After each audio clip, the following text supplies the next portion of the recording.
The conference room smelled like stale coffee and corporate cowardice. Margaret Chen sat across from me with that practiced expression of sympathy, the kind HR directors perfect after terminating their 100th employee. She slid a manila folder across the table, and I knew what was inside before I opened it. Kira, after 15 years with TechVantage, we're restructuring your position. 15 years. I'd built their entire infrastructure from scratch. Every line of critical code, every database architecture, every backup protocol that kept their systems running while everyone else slept. That was me. I was the one they called at 3 a.m. when servers crashed. I was the one who trained every new engineer they hired. I was the foundation they built their empire on. And now, at 55 years old, I was being restructured. We appreciate everything you've contributed, Margaret continued, her voice mechanical. But the company is moving in a new direction. We need fresh perspectives, younger energy. Younger. There it was. The word they couldn't legally say, but meant with every fiber of their being. Denise from HR sat beside her, nodding along like a dashboard ornament. Your severance package is generous. 2 weeks for every year of service, continued health coverage for 3 months, and career counseling resources. I opened the folder. The numbers were exactly what I expected. They thought they were being fair. They thought I'd take the money, sign the non-disclosure agreement, and disappear quietly into irrelevance like so many women before me. What they didn't know was that I'd been expecting this conversation for exactly 43 days. I understand, I said calmly, closing the folder. These decisions are never easy. The relief on their faces was almost comical. They'd prepared for tears, for anger, for desperate negotiation. Instead, I gave them exactly what they wanted: compliance. We'll need your access badge, laptop, and company phone by the end of business today, Margaret said, already moving toward the door. Your team will be notified Monday morning. My team. 6 brilliant engineers I'd personally recruited and mentored. The same team that had helped me develop the distributed processing algorithm that now powered TechVantage's flagship product, so AccountSphere, the software that 40% of Fortune 500 companies relied on for their entire financial infrastructure. Of course, I replied. Is there anything else? Denise pushed a non-disclosure agreement across the table. Just your signature here. Standard confidentiality clause regarding any proprietary company information. I read it carefully. Every word. Every clause. They watched me with barely concealed impatience, wanting this over with, wanting me gone. I signed it without hesitation, because the patent they thought they owned, the one for my distributed processing algorithm, it had never actually been filed by their legal department. That was an oversight they'd made 2 years ago, an oversight I discovered 6 months back when I started checking on things. An oversight I'd corrected myself, privately, all by filing the improved version of the algorithm under my own name, the version I'd created on my own time, using my own equipment, with improvements so significant they constituted entirely new intellectual property. All perfectly legal, all perfectly documented, all perfectly timed.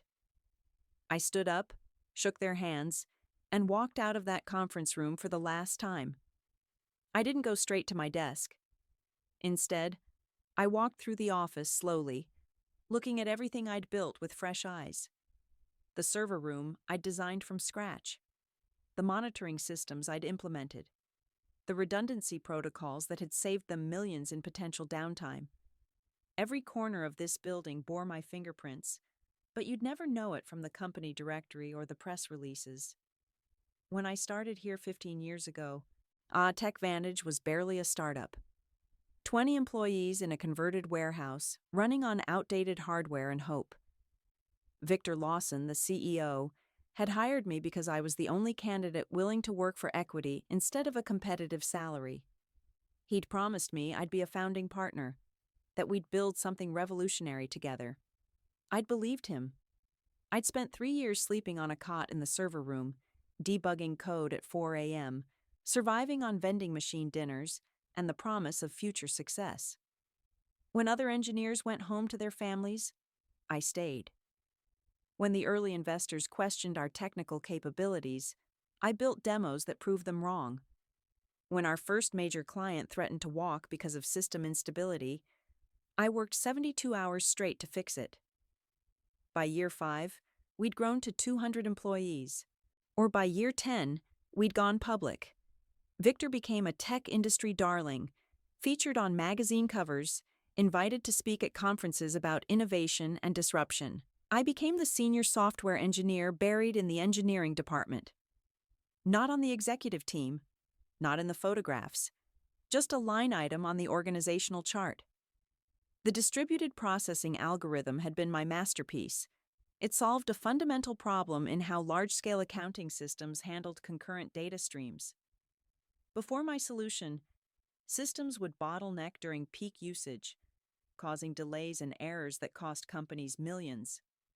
My algorithm distributed the processing load dynamically across multiple servers, adapting in real time to demand fluctuations. It was elegant. It was revolutionary. It was the reason AccountSphere dominated the market. Victor had presented it at the International Tech Summit last year, explaining the breakthrough innovation our team had achieved. He'd used my slides, my diagrams, my examples. When reporters asked who had developed it, he'd smiled and said, "We have an incredible engineering team. This is what happens when you empower talented people."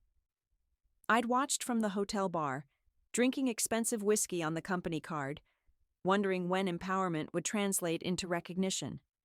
3 months ago, I'd started noticing things, small things, the way Victor would cut me off in meetings, the way Margaret would redirect questions I asked to younger engineers, the way my name stopped appearing on project documentation.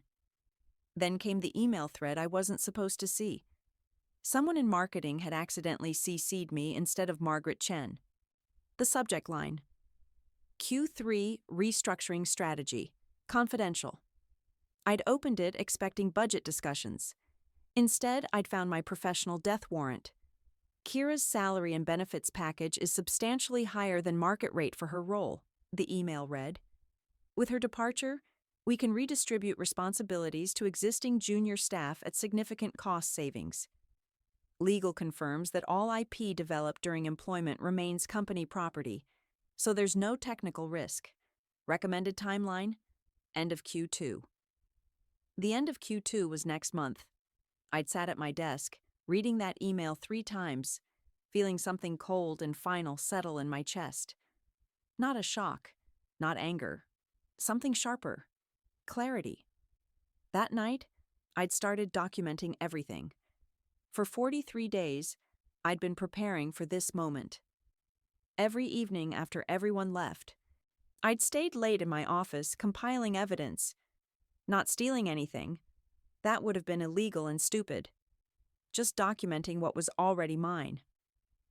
I'd pulled up my employment contract and read it with the attention I should have given it 15 years ago. The intellectual property clause was standard. Anything developed during employment, using company resources, belonged to TechVantage. But there was a critical exception. Work completed on personal time, using personal equipment, remained the property of the employee. For the past 2 years, I'd been refining the distributed processing algorithm on my home computer. Not fixing bugs or making minor adjustments. Anyone could do that. I'd been fundamentally reimagining the architecture, improving efficiency by 43%, reducing server load by half, adding capabilities that the current version couldn't touch. I documented everything meticulously.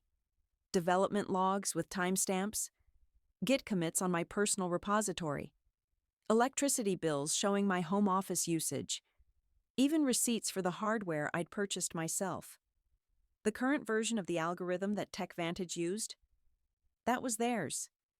The massively improved version I'd created independently, that was mine. I'd filed for the patent under my own name 6 weeks ago. The application had been approved with remarkable speed. Thanks to an introduction from Gregory Sullivan, CEO of Precision Systems, TechVantage's largest competitor. Greg and I had met at an industry conference 2 years ago. We'd bonded over shared frustrations about how the tech industry treated experienced engineers, particularly women over 40. While he'd stayed in touch, occasionally reaching out to discuss industry trends or grab coffee when he was in town. 3 months ago, after the restructuring email, I'd reached out to him with a simple question. If someone hypothetically had developed a breakthrough improvement to existing technology on their own time, how would you value that? His response had been immediate. Hypothetically? I'd want to see a demonstration, and if it's as good as I think it might be, I'd want exclusive licensing rights. The demonstration I'd given him 2 weeks later had lasted 4 hours. By the end, he'd pulled out a contract. Now, walking back to my desk with my termination papers in hand, I pulled out my personal phone and sent a single text. It happened. Friday is my last day.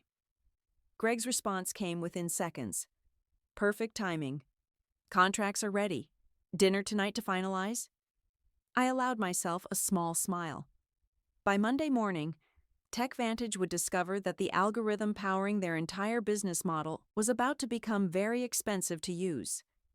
I spent my final hours at TechVantage doing exactly what they expected, packing my personal items, transferring files to my replacement, writing transition documentation. Miguel Rodriguez, my lead developer, appeared at my office door around 3 p.m. He was 32, brilliant, and one of the few people in the company who'd actually understood what I'd built. Is it true? He asked quietly. They're restructuring my position, I confirmed, placing a framed photo of my daughter into a cardboard box. That's corporate speak for, "We're throwing you out." His voice was tight with anger. For after everything you've done for this place. There was a point where I almost didn't tell this story at all. My own mother said no one would listen, that I wouldn't even reach 1,000 subscribers telling stories like this. But sitting here now, I know stories like this matter. Some pain deserves to be heard. It's business, I said, keeping my voice neutral. They need to reduce costs. By firing the person who built the entire system? Miguel shook his head. Victor has no idea how much of this place runs on your code. He thinks we can just replace you with some fresh graduates. I looked at him carefully. Miguel was smart enough to see what was coming, even if he didn't know the details. Check your personal email tonight, I said quietly. All 6 of you. His eyes widened slightly. Kira. I can't say more here, I interrupted. Just check your email. He nodded slowly, understanding. For what it's worth, you've been the best mentor I've ever had. Whatever happens next, thank you. After he left, I continued my methodical packing. Around 4:30, Victor Lawson himself made an appearance, the first time he'd come to my office in 3 months.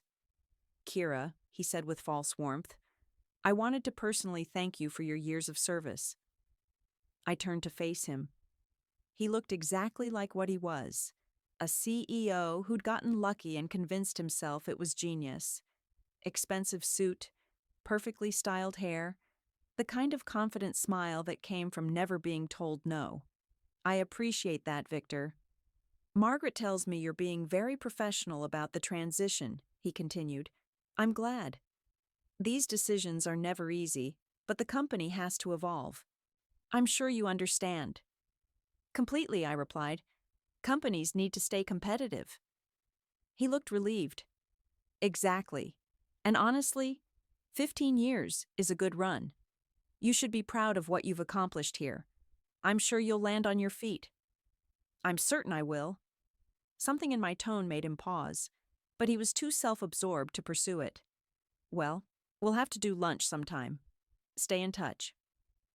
He wouldn't remember making that offer. Men like Victor made promises they never intended to keep to people they'd already forgotten. After he left, I finished boxing my belongings. My desk looked barren now. stripped of the small personalizations that had marked it as mine for 15 years. The coffee mug my team had given me for Christmas. The small succulent plant I'd somehow kept alive despite my schedule. The various tech conference badges that documented my invisible contributions. At 4:55 p.m., I logged out of my company laptop for the last time. I wiped my browser history, cleared my cache, and shut it down with the same methodical care I'd brought to everything here. Denise from HR appeared at 5 o'clock exactly, holding a plastic bin. "I'll need your badge, laptop, and phone," she said with practiced efficiency.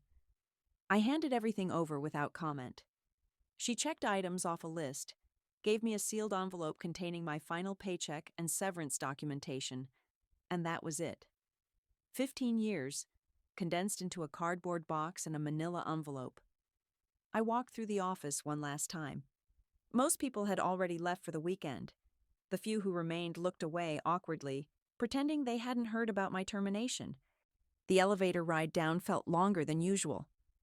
I watched the floor numbers descend, thinking about all the times I'd made this same journey. How many nights had I stayed until midnight, fixing problems that would have crippled the company? How many weekends had I sacrificed? How many family events had I missed because TechVantage needed me? None of that mattered now. The parking garage was mostly empty. I loaded my box into my car and sat in the driver's seat for a moment, looking back at the building through my rearview mirror. Then I pulled out my personal phone and called Greg. "I'm out," I said when he answered. "How do you feel?" I considered the question. "Free." "Good. Because Monday morning, we change everything." The restaurant Greg had chosen was discreet. A private dining room in the back, are away from anyone who might recognize us and start asking questions. He'd already ordered wine when I arrived. Not a celebration exactly, but an acknowledgement that something significant was happening. "They really did it," he said as I sat down. "I halfway expected them to realize their mistake at the last minute." "Victor doesn't see mistakes until they're already destroying him," I replied.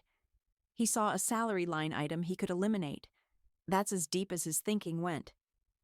Greg slid a folder across the table. "Everything's finalized. As soon as you sign, Precision Systems officially acquires exclusive licensing rights to your improved algorithm. The press release goes out Monday morning announcing you as our new Chief Innovation Officer." I reviewed the documents carefully. 7-figure signing bonus. Unsubstantial equity in Precision Systems. Ongoing royalties from every product using my algorithm. But more important than the money was the title, the recognition, the public acknowledgement that this was my work. "What about my team?" I asked. "All 6 positions are ready," Greg confirmed. "Senior roles, significant raises, and the chance to work on something that actually matters instead of propping up Victor's ego." I signed the final page and closed the folder. "To new beginnings," Greg said, raising his glass. "To owning your own value," I replied. We spent the next 2 hours discussing implementation strategy. Greg's technical team had already reviewed my improved algorithm and confirmed everything I'd claimed. The efficiency gains were real, the performance improvements were substantial, and the competitive advantage was devastating. "When TechVantage realizes what's happened," Greg said, "they're going to panic. AccountSphere is built entirely on your original algorithm. Without licensing rights to the improvements, they'll be running last year's technology while we're launching next-generation systems. They'll try to claim ownership," I predicted. "Victor will argue it's derivative work, that I developed it using knowledge gained during employment." "Let them try," Greg replied with satisfaction. "Your documentation is impeccable. Development logs, timestamps, personal equipment purchases. Everything clearly shows this was created independently. Our legal team is already prepared for that fight." I thought about Monday morning, about Victor walking into his office, confident and oblivious, about him opening his email to find the press release announcing my new position and the patent that would fundamentally alter his company's future. "He's going to lose more than money," I said quietly. He's going to lose his reputation. The tech industry will know he pushed out the person who built his entire business model. That's not revenge, Greg corrected. That's the consequences. There's a difference. He was right. I hadn't sabotaged anything. I hadn't stolen anything. I'd simply stopped letting them profit from my genius while treating me as disposable. Monday morning arrived with the kind of crystalline clarity that felt almost prophetic. I dressed in my new suit, charcoal gray, perfectly tailored, the kind of power outfit I'd never felt entitled to wear at TechVantage. The Precision Systems town car arrived at 7:30 a.m. exactly, taking me to headquarters where my new corner office waited. The press release went live at 8 a.m. Precision Systems acquires revolutionary algorithm, welcomes creator Dr. Kira Jennings as Chief Innovation Officer. The announcement detailed my background, emphasized my role as sole inventor of the patented technology, and outlined how Precision Systems would integrate the algorithm into their next generation of products. Most importantly, it clearly stated that any company currently using similar technology would need to negotiate licensing agreements, including TechVantage. By 8:15, my phone was lighting up with messages from Miguel and the rest of my former team. "Complete chaos here," Miguel texted. "What did you do?" I replied simply, "Check your personal email. All 6 of you have offers waiting." At TechVantage headquarters, Victor's scheduled Monday morning executive meeting was transforming into an emergency crisis session. According to Miguel's updates throughout the morning, the general counsel had been waiting at Victor's door before he'd even arrived, along with the CFO and 3 board members who'd called in remotely. The algorithm was the foundation of AccountSphere. Without it, they had nothing. With my improvements now owned by their biggest competitor, they faced 2 equally devastating options: negotiate a crippling licensing agreement or rebuild their entire system from scratch.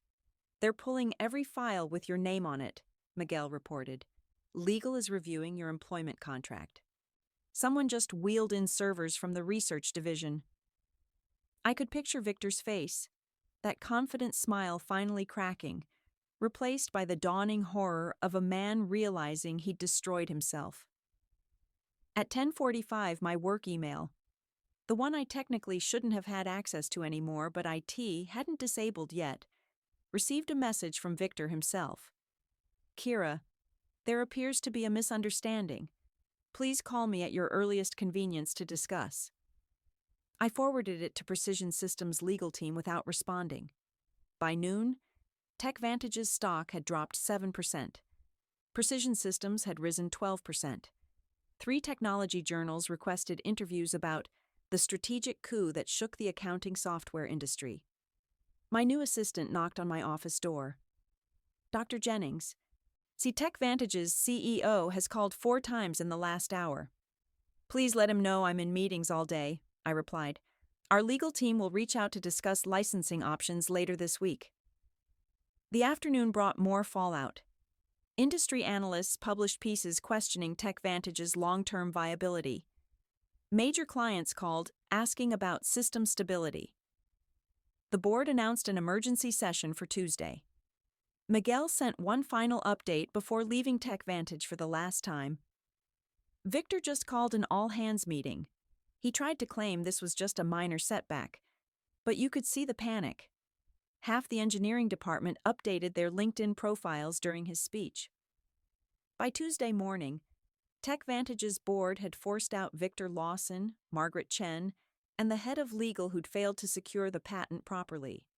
The new interim CEO, Richard Donovan, sent me a straightforward email that evening. "Dr. Jennings, congratulations on your new position. I've been brought in to help TechVantage navigate this situation. I'd like to discuss a fair licensing arrangement. We're prepared to acknowledge your contributions publicly and make appropriate amends for previous management's oversights." I forwarded it to Greg with a simple note. "Phase 1 complete." His response, "Beautifully executed. The board is celebrating your first major victory for Precision Systems." 3 months later, I stood on stage at the National Technology Innovation Conference. delivering the keynote address to an audience of industry leaders and aspiring engineers. Last year, I'd attended this same conference as part of TechVantage's delegation. I'm seated in the back while Victor presented his innovations. This year, I stood at the podium with my name in lights, talking about ownership, recognition, and the importance of valuing intellectual contributions regardless of their source. After the presentation, young women engineers approached me seeking mentorship and advice. "Your story changed how I document my work," one told me quietly. "I started keeping detailed logs of everything I develop on personal time." "Smart," I replied. "Your innovations deserve protection." 1 year after being told to clean out my desk, Precision Systems officially surpassed TechVantage in market valuation for the first time in company history. Greg brought champagne to my office to celebrate, along with an invitation to speak at the Women in Technology Leadership Summit about owning your intellectual value. "You've become an icon," he said, pouring the champagne. The story of the executive who didn't recognize what she had until it was gone has become a cautionary tale in corporate boardrooms. Richard Donovan had transformed TechVantage's culture completely, implementing new policies on intellectual property recognition and inventor rights, policies reportedly modeled after the program I'd established at Precision Systems. "It was never about revenge," I said, raising my glass. "It was about recognition, about showing the industry that innovation isn't anonymous. It comes from real people who deserve real credit."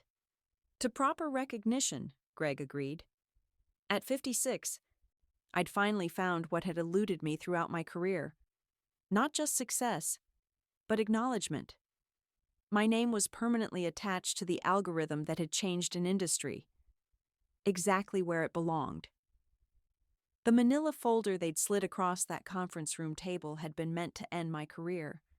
Instead, it had freed me to claim what was rightfully mine. And that, I realized, was the real victory. Not destroying them, but building something better without them. Not revenge, but justice. Not anger, but clarity. They'd made me invisible for 15 years. Now the whole industry could see exactly what they'd lost.